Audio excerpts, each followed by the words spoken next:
Welcome,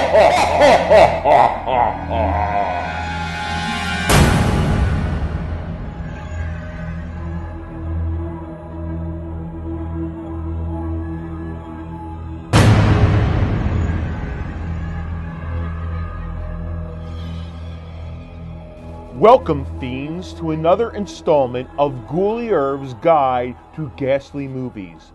Let's waste no time to see which decade we will review. Here we go.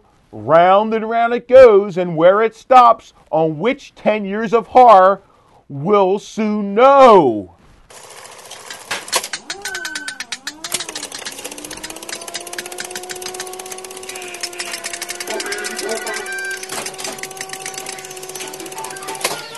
Ah, the eerie 1980s. I love the 80s.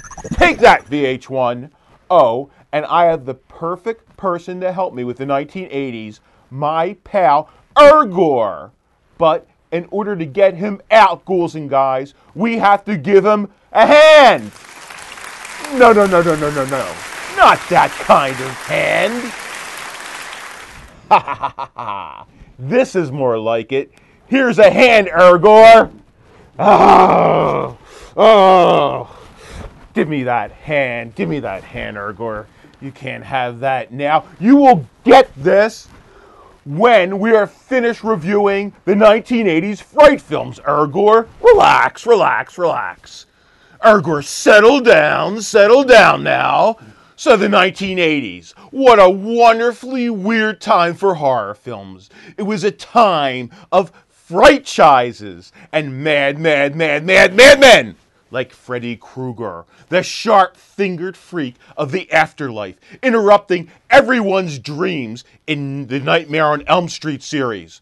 The first film was introduced in 1984, and it was an immediate hit for the cursed kids who got a kick out of Freddy's frightening face and demented bon mots. Bon mots, I say. But did you know that Jackie Earle Haley went with pal Johnny Depp to the film's audition? And now Jackie Earle Haley will be playing Freddy Krueger in the new Nightmare on Elm Street film? Or that over 500 gallons of blood were used in the production? That's a whole lot of plasma. And also, writer-director Wes Craven based Freddy Krueger on a childhood bully he feared. Another series jump-started in the decade. It was popular despite its superstitious moniker. The Friday the 13th films featured a mama's boy named Jason who terrorizes the unlucky visitors at Camp Crystal Lake. Jason wore a Jacques Plante-style hockey mask. Beginning in part 3, that is. But he was more into slaying than skating. Friday the 13th proved lucky enough to spawn 7 sequels in the 1980s alone. Talk about camp masterpieces. Can you imagine Sally Field in this slasher classic? Well, the former flying nun actually auditioned for the part of Alice Hardy, but she lost out to Adrienne King. Then there was The Evil Dead, Sam Raimi's pugnacious shot-on-penny saga, summoning spirits from the Book of the Dead that wreak all sorts of havoc in a remote cabin.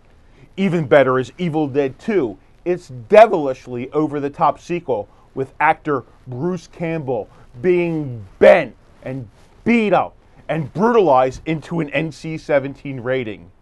In the original, dyed cream corn was used as guts.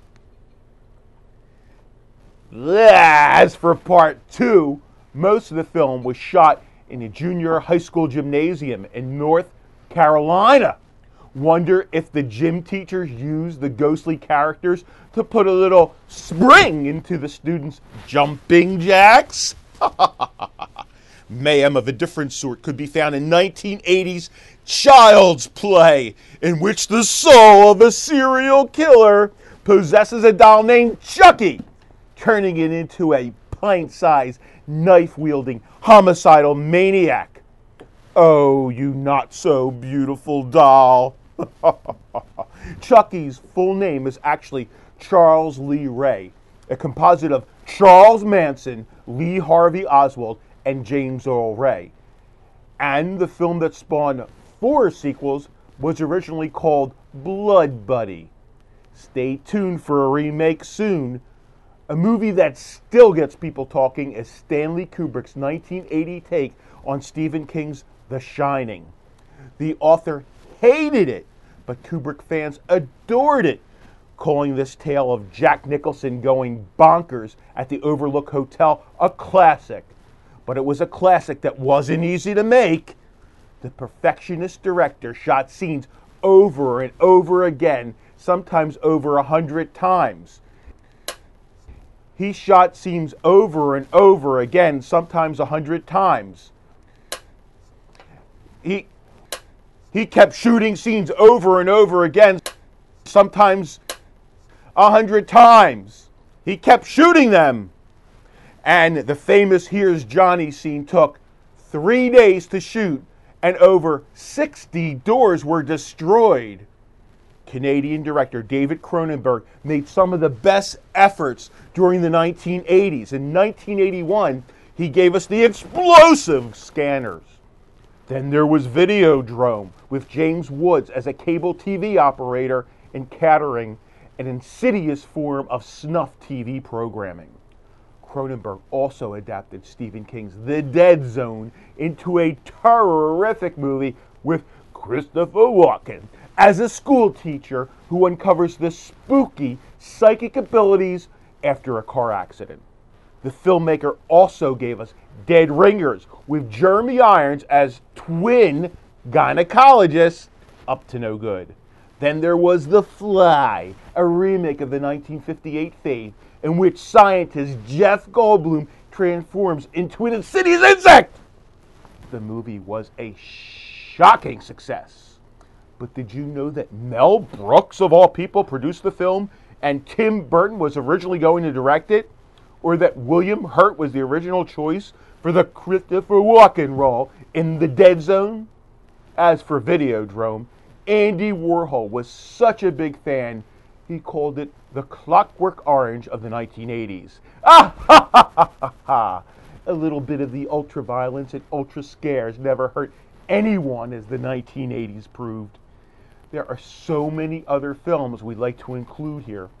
Heads up for The Reanimator, John Carpenter's The Thing and They Live, Frank Henenlotter's classic Basket Case, James Cameron's Aliens, and of course, the teenage vampire epic The Lost Boys.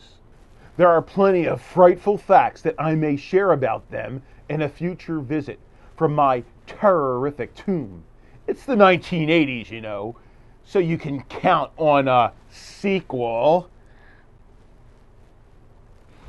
Ergor, what are you doing there? Oh, it's time for your hand. You're so ungrateful. Here. Oh, here, take this too. Don't say I never gave you a leg up in this business. Ha ha ha ha ha ha!